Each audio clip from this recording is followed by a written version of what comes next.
Hello, class. Hopefully by now you've had time to look at calculating the standard deviation and interpreting the standard deviation.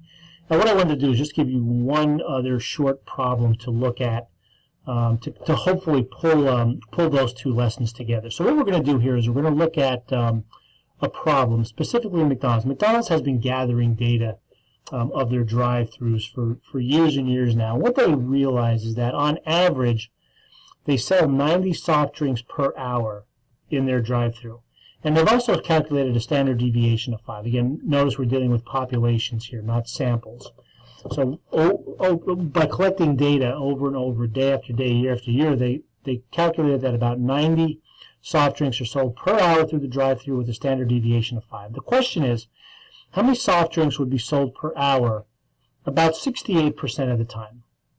Okay, and we're going to use our empirical rule that we looked at in interpreting standard deviation to help us figure this out. And we really don't need to do any calculations. It's just going to be more intuitive.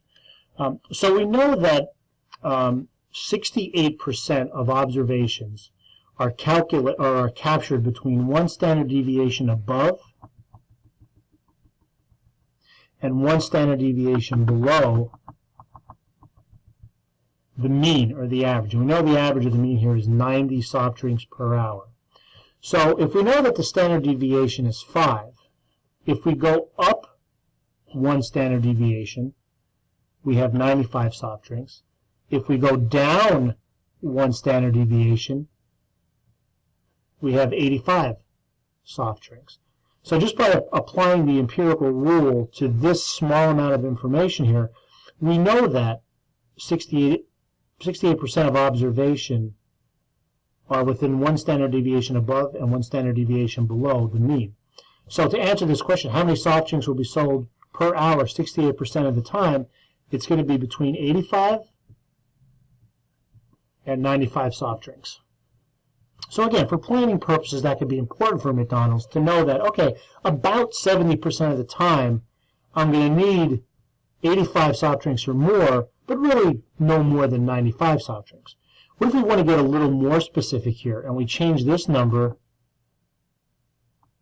to 95% of the time? We want to be sure 95% of the time of the soft drinks that we have to offer. So let's go one more standard deviation this way. So we're going 2 standard deviations this way and 2 standard deviations this way, because we know within those standard deviation are 95% of the observations.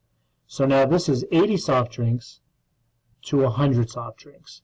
So 95% of the time, McDonald's can be confident that they will sell between 80 and 100 soft drinks per hour. So again, for planning purposes, McDonald's should make sure that they have at least the capacity to serve 80 soft drinks, but they really don't need more than 100 soft drinks per hour, because 95% of the observations are going to be between 80 and 100. And again, that's how we would apply the empirical rule if we knew the mean and the standard deviation.